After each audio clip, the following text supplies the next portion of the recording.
centering silence, let us sit in open space with open mind and just be breath, mind, and body.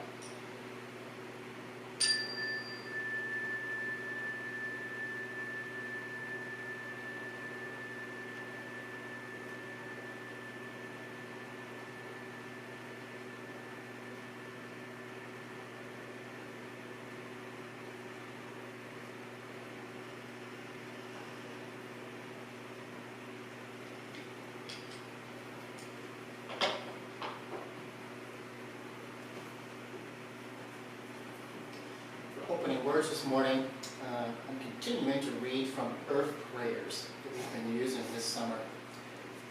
And this is a poem by Nancy Wood titled The Rock. And on the altar, I brought in this rock from Lubeck. Very distinct look and feel from Campbell Island, Jasper Beach, from that area. Today's topic is on Vacationland. So Linda and I found this rock and several others that we brought back from Lubeck. And the title of this poem is The Rock. It's a prayer meditation.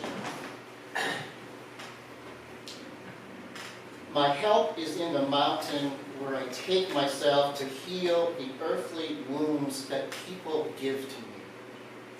I find a rock with the sun on it and a stream where the water runs gentle and the trees which one by one give me company.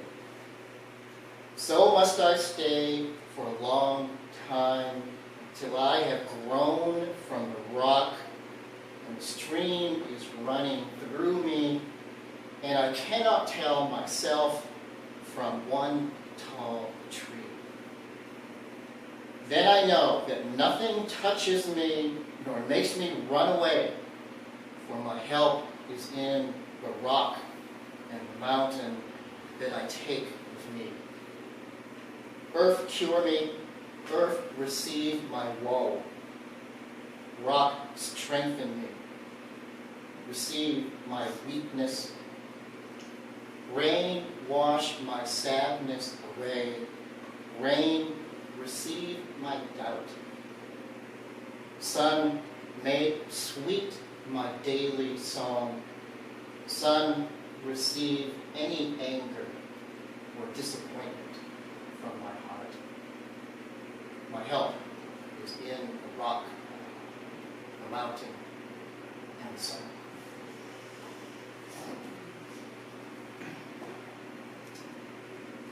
Mary Alice, would you please do the honor of lighting our chalice for us this morning? The matchstick is right in the holder. And I'm just going to transfer the flame from the candle. Chalice.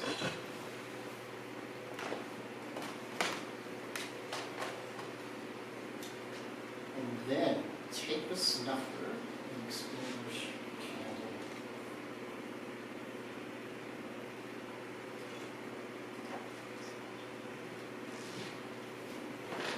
We light the chalice today for summer and its natural beauties, its attributes, its timely surprises. Summer is here. Let us partake of its many wonders.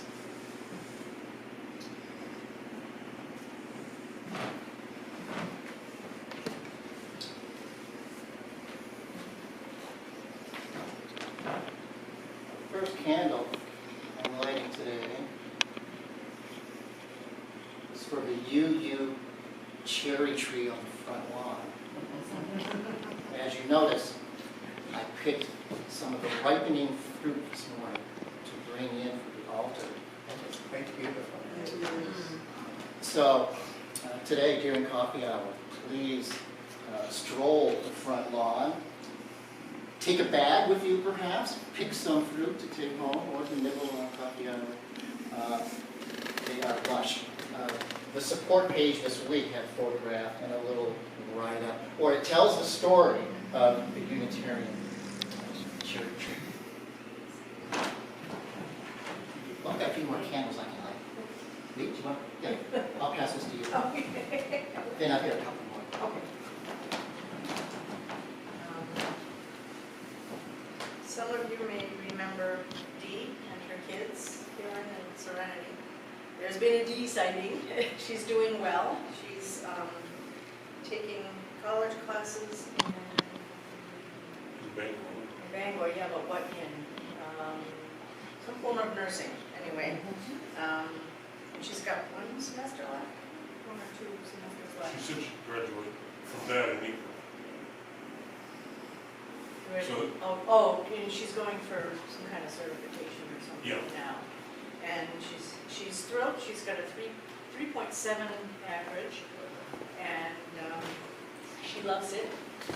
And she was trying to get into one program, the particular program that she is in now, and the head of the whole thing had talked with her the person who would be her instructor, and say she needs to be a distance learner because she can't get childcare. And the instructor said, okay. So she's thrilled that she can do the class that she needs to take to get the certification without having to try and find childcare. So she's doing well. It's nice to have a visitor this morning, Marcia, joining us for the service from Wisconsin, who's visiting Mary Alice and Patton for a few days this summer. It's nice to have you join us. And an update on Fenn. He and Jeff went down to New Orleans last week. They made it, and Jeff made it back. He's here. Flew into Presque Isle Friday afternoon. What did Jeff do with the boat?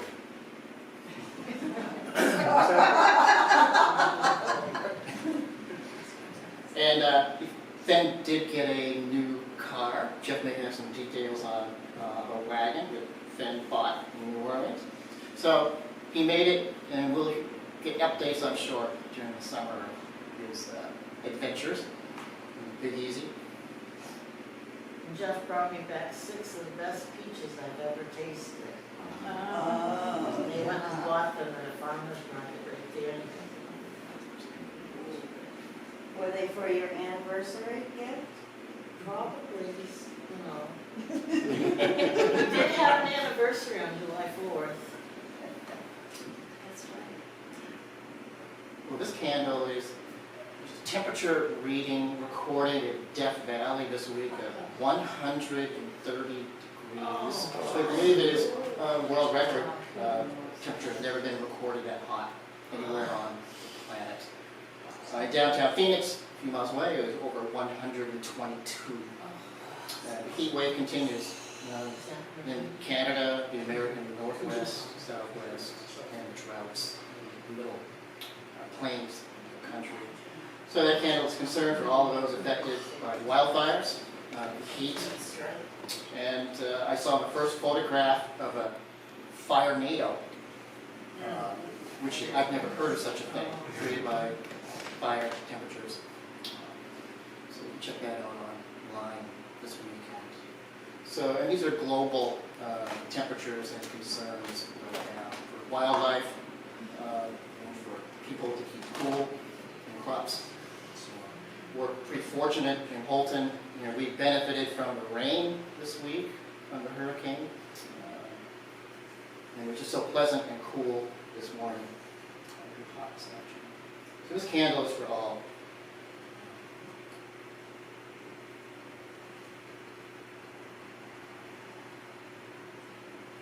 And lighting a silent candle for any unspoken prayers this morning, for family members, concerns that you have. This candle holds that this morning. And any names you'd like to share this morning, I'll say a prayer in just a moment. Frank. With cricket and Corbin. Viola. Charles.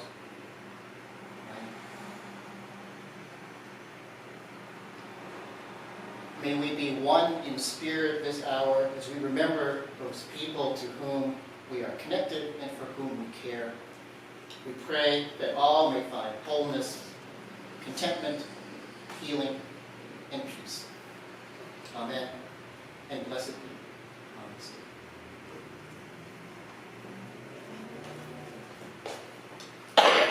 I found a reading in our book this morning, number 661, from one of the transcendentalists that we've been reading from during these summer meditation services. And this is one today is from Ralph Waldo Emerson, titled The Heart Knows, 661.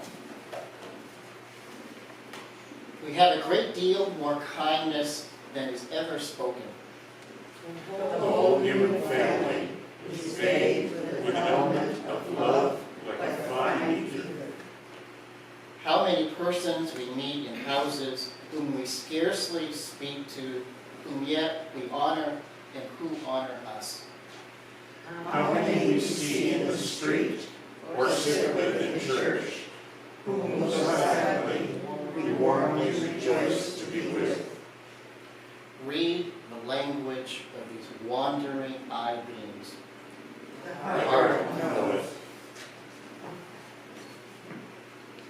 So as I mentioned, today's topic is on Vacationland. So I found a road tune for our offertory this morning. You'll recognize the voice from one of my favorite recording artists, who still just keeps putting out album after album. This is from Van Morrison, title cut for this album, Down the Road, from back in early 2005, 2007. So this morning, Pishka is on the piano, a collection for local needs in the area. Our offering plate is here on the piano, and looking for a volunteer to help us circulate the plate this morning. And that's when I realized it was not a dog I had seen. It was a deer. And then the second deer following the first deer into the bushes as they continued their summer afternoon stroll. So, in my blog this week, I wrote a story, or I wrote a poem, and then a little story that differs from what I just told. So I'm going to, the poem I wrote was titled Vacationland, the title of today's meditation. And it's a very short, 4-line poem. Two deer crossing the river in summer, no concern for the matters of man.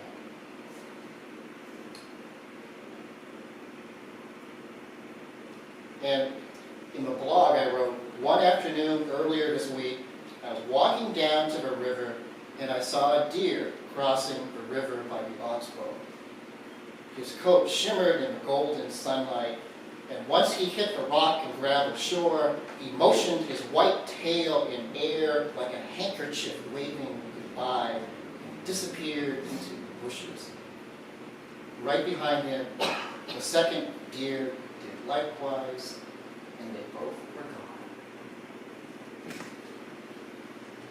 So a slight variation, but that's what actually happened was this slowly piecing together what was going on, my misperceptions, my curiosity, and then trying to recap it and put it all together. And in the blog entry, it came out a slightly different version. But now you know the rest of the story. So the title of the poem, Vacationland, reminded me of a conversation I had with my dad over 50 years ago. This was also in a blog, which I will read. One summer day, my dad and I were in his machine shop, and I remember asking him this question. I must have been 8 years old at the time, and I was looking at the license plate on our car parked in the driveway out front. I asked him, why does it say Vacationland on the state of Maine license plate? His reply was rather matter-of-fact. He said something about how people like to come to Maine for their summer vacation. I had never thought of that before. And it turned out to be my first lesson in Maine Tourism 101. I remember thinking, well, what if you already lived in Maine? Could you still take a vacation here, or should you go somewhere else? We had always gone on vacation somewhere in the state of Maine. We never crossed the Canadian border or the Maine border. Didn't all these people have some place to vacation in their own state? And then it struck me, what does it mean to be living in vacation land all year round? And I'm still trying to figure out the implications of that. So I put together a little slideshow this morning titled Greetings from Maine, Vacationland. And we're going to take a little look at some of these photographs. And I'm sure you've all seen these classic postcards. And this is one. When I took a closer look, I realized it was from a tourism and environment in the Colorado High Company. It wasn't vacation land in Maine. Colorado was using the term back years ago. That wasn't new. I thought we had it trademarked. And this is something from Maine Central Railroad, who was giving advertising travel to various vacation spots in the state of Maine. On the left, somewhere along the coast, with a beach in there. And on the right, it looks like Mount Kineo at Moosehead Lake in Greenville. So, my family, we always took a one-week vacation in the summer, and our destination was Greenville to Moosehead Lake. And there's a little brochure on the altar this morning from Sandy Bay Camps, which is where we spent a little cottage rental with kitchen keeping. You know, my dad loved to cook, so it had stove, refrigerator. You had to bring your own little black and white TV. That was not included. And you stock your own fridge, and it was like just 2.5 mile drive from the east shore of Moosehead to downtown Greenville, where the brochure mentions there are numerous fine shops in Greenville for groceries, a movie theater, and something else. We would always go to the drugstore, Rexall drugstore, soda fountain, where they had comic books and root beer floats. So, my parents took their honeymoon and discovered Sandy Bay Camps in 1959. Actually, today is my parents' anniversary, July 11. They were married in 1959. So this is also a little tribute to them.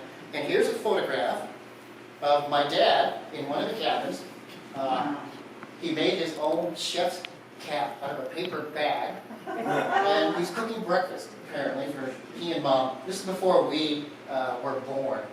We would accompany them for family trips in later years. And on the same trip, here's my dad. Looked like he's going for a midnight snack in the refrigerator.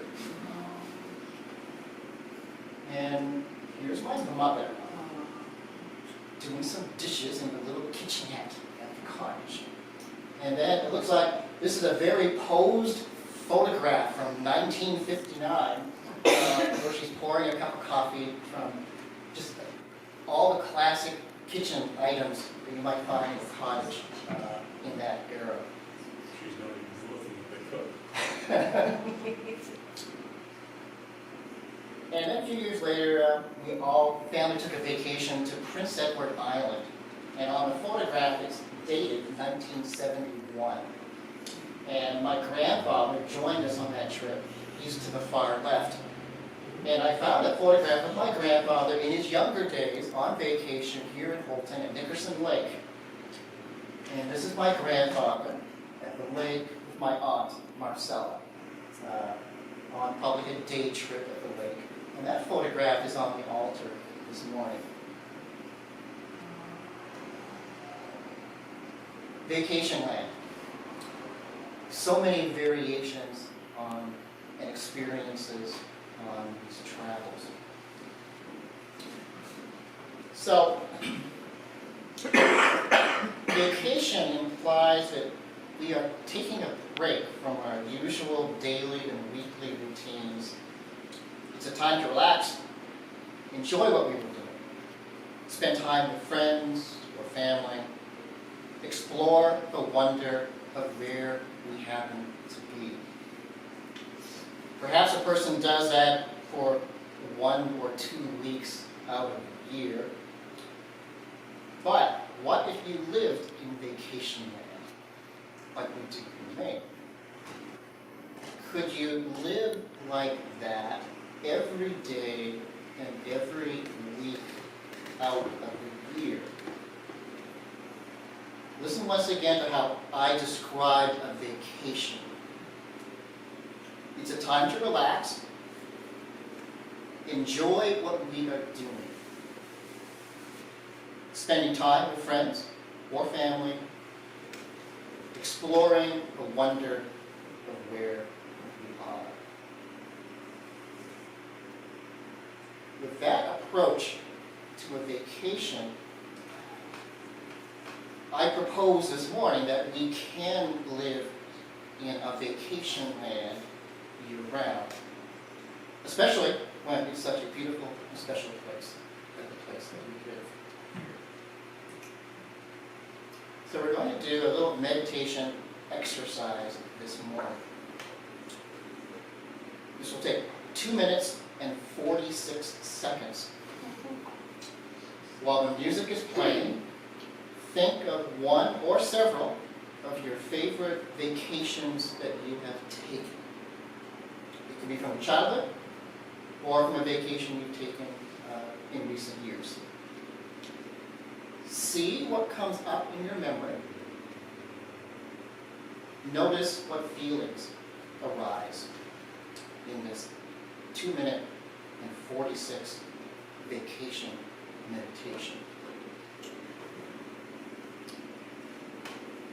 For music,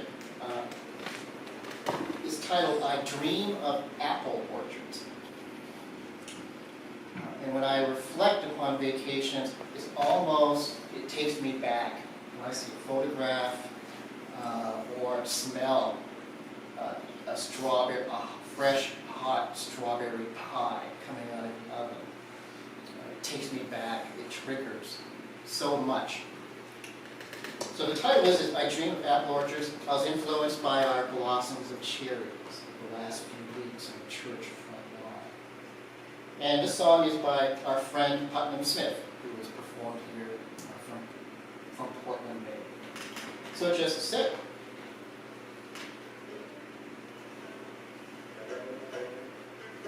And see where you go.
So as you were thinking about what came up in your Vacationland exercise, see if there is anything that could carry over in how you experience and approach your life right now on a daily basis.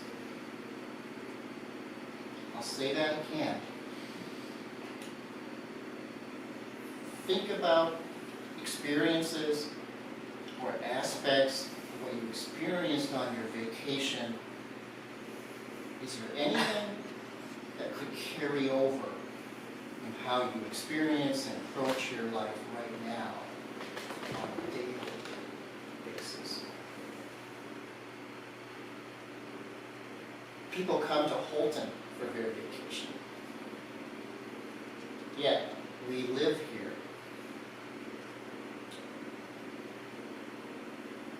Even as we live here, I try to look at it through someone who is coming here on vacation, and what that might be like for them, as fresh and new that they're exploring and awake to and trying out. And I'm always concerned, am I missing some of those things while I'm actually here? We may be working, and we're busy day to day, but we still need space and time for relaxation, time for meaningful relationships with our friends, family, and we need space for a good time and a good life. What the Transcendentalists would call a spiritual life.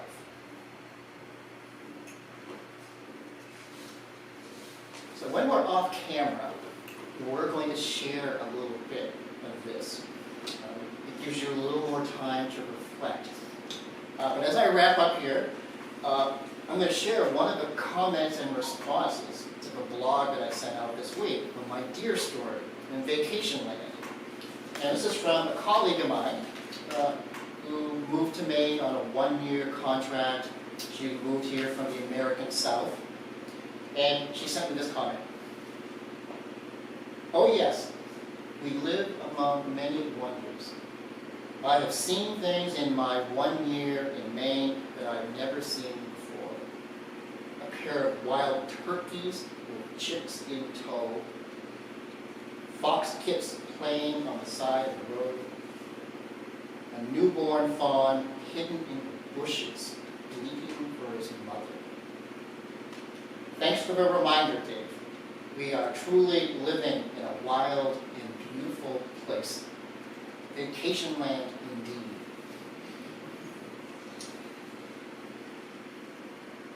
The carefree days of summer are in short supply these days.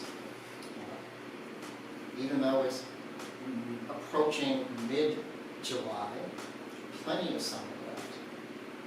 Don't follow too much of the cable news. The matters of men and women and politicians.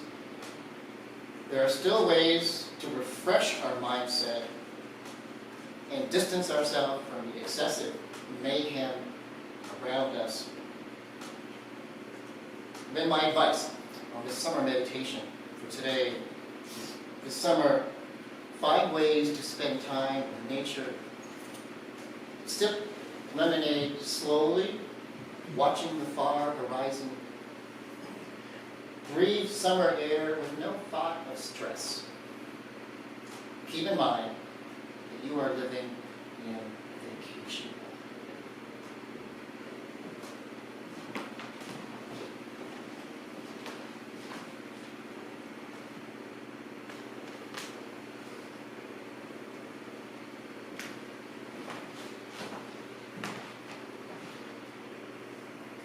As we extinguish the chalice, we continue with our day, knowing that it has been good to be here together, even if for but a short time. Let us walk in love. May peace and kindness accompany each of us this day, this week, in Vacationland.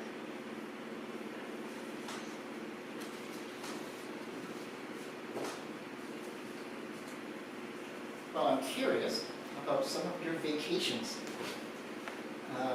We've got a few minutes, 5 or 10 minutes to share some of your reflections on that, but especially some of the aspects of that you carry with you when you come back home to everyday life, especially summer.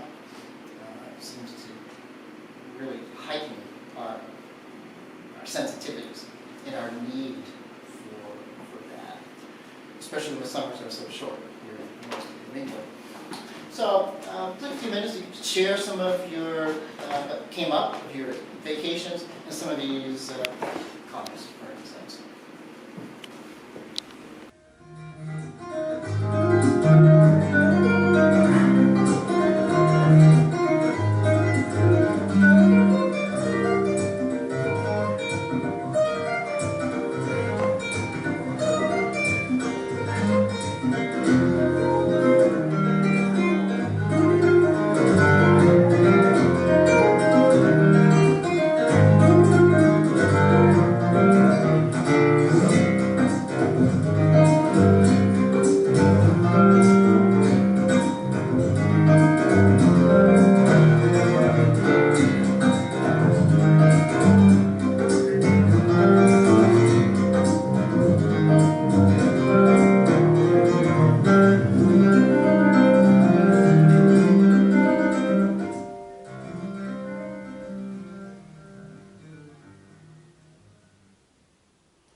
That's a wrap.